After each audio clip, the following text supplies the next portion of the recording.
games can make a difference. And again, in our book, we've kind of talked about how games can raise awareness or educate or bring people together or get people to speak up. But do you want to kind of talk about some of the things that you've done within Subway Surfers? Because I think you've been such a leader in this space of showing how you can use such a powerful game, but for the power of good.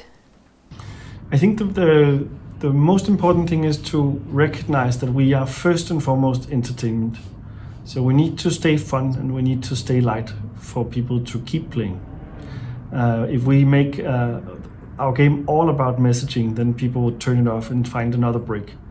But within that, I still see the possibility of doing a lot of good stuff. I was super excited when you invited me to the first sort of Play Nice dinner, where other fellow games companies came and started sharing what they were thinking about. And we were among the first and among the sort of biggest, or at least in terms of player base, biggest companies to join the alliance or start the alliance, because I think we can put things into the game where you as a player are still entertained and still enjoy your break, but at the same time you're also having that feeling of, this makes me curious about something. In the first update we did in Bali, so the world tour every 3 weeks in Subway Surfers, you go to a new place. So currently we're in Tokyo, but at this point in time we went to Bali and we put solar panels, windmills, recycle bins into the game, and the feedback from the community was actually really exciting, because not everyone, we've been downloaded more than 4 billion times and we reach 150 million people every month. Not everyone knows what a solar panel is. Not everyone knows how it would look like to have windmills in their environment.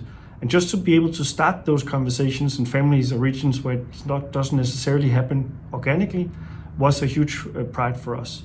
We've had hoverboards, our secret technology in Subway Surfers universe, spreading more green in the environment when we went to Vancouver.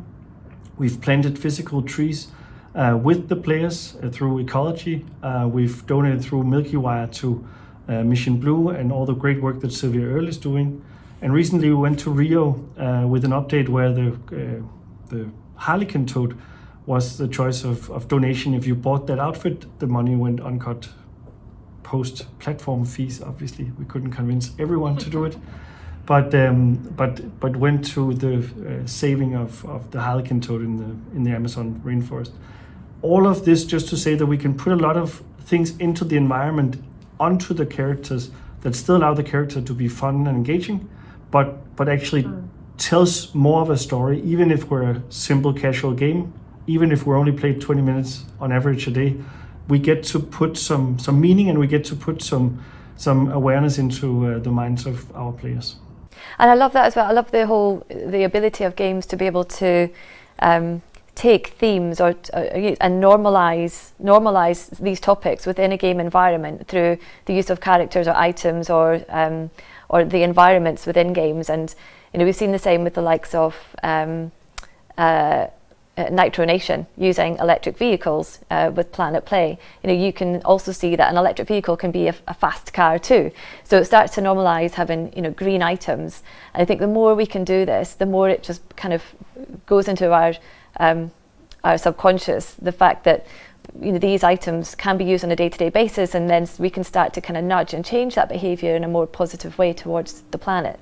But I think I want to pick up on something you mentioned as well about the Play Nice dinner, and obviously that was kind of the starting point of the Playing for the Planet Alliance. And so for the viewers out there, the Play Nice dinners would be held at the Game Developer Conference in San Francisco, and this is kind of the biggest games event for the industry that happens each year in March in San Fran.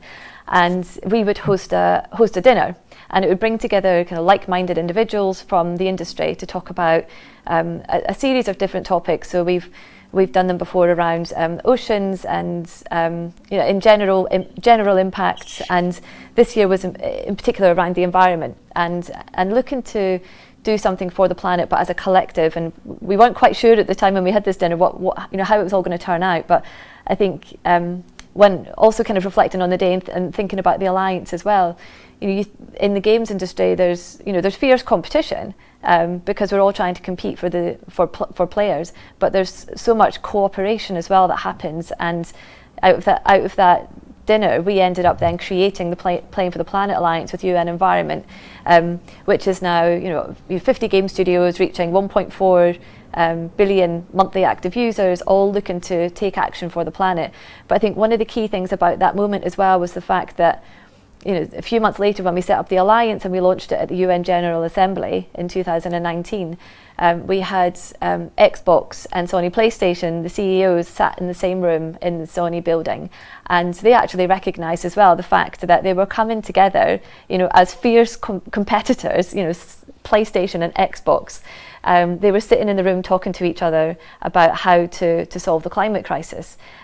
So I think even within the industry itself, the fact that we can bring people together or bring competition together to take action is really powerful. And and I guess that's what the Alliance is about, is that how can we share this knowledge and share the expertise on how we can make our games more impactful. So the Playing for the Planet Alliance purely focuses on how we take action for the planet, but you can imagine then kind of replicating that model for other areas. Can we do one for peace? Can we do one for women? Can we do one for other topics?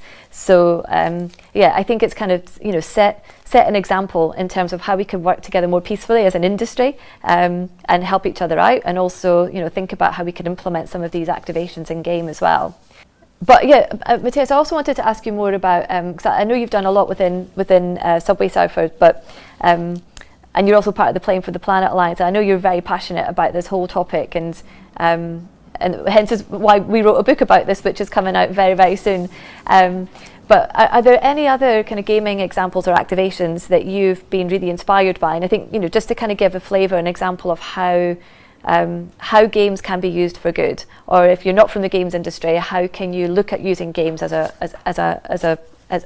an impact tool? I think it's I'm super inspired whenever I see other game companies do something similar, whether it's something that could be donated, whether it's something that creates awareness on a topic, or whether it's something that inspires a change in your own behavior. One of the things that Apple did as a platform way back was the Red Day in support of AIDS. I think getting games companies to support and make the icons red, making everything in the store red, worked really well. And my hope is that we can think of that in terms of Earth Day, Peace Day, some of the other global days that should be celebrated, and bring it onto the platforms, so it doesn't just become who we can reach through the Alliance, but that the platforms are also actively supporting it. I think basically for me, again, the peace term, because I live in a peaceful part of the world, for me it entails everything around it as well. So peace is also for me the acceptance of diversity, the acceptance of differences, and the acceptance of differences of opinion. One of the credos we've also touched upon in the book is my motto of saying, when given a choice, choose right. And that means that we should always try to nudge in the positive direction. Because we meet a lot of companies in the Alliance that are thinking, well, we're too small to do something, or we're not really gotten to that point. But there's still a lot of things you can do as a company in the games industry to try and nudge your players, or even bring awareness to topics of your that sort of resonates with your strategy. I think if you weren't in the industry, but you think we still have a topic, we have a cause, or we have a reason to reach a lot of people, then I think you should reach out to your local game makers in whichever country or region of the world you're in, and see if there is actually an overlap. One of the good examples is actually a dear friend, Alan Gershenfeld, who has made several storytelling games about specific regions of the world or specific tribes, that gets the player to play a world or a story that is about something else than they normally would be in. And I think that's where games can also touch the hearts of the players in a way that inspires them to know more, and maybe also will make them a bit more peaceful in the way that they interact with differences or differences of opinion going forward.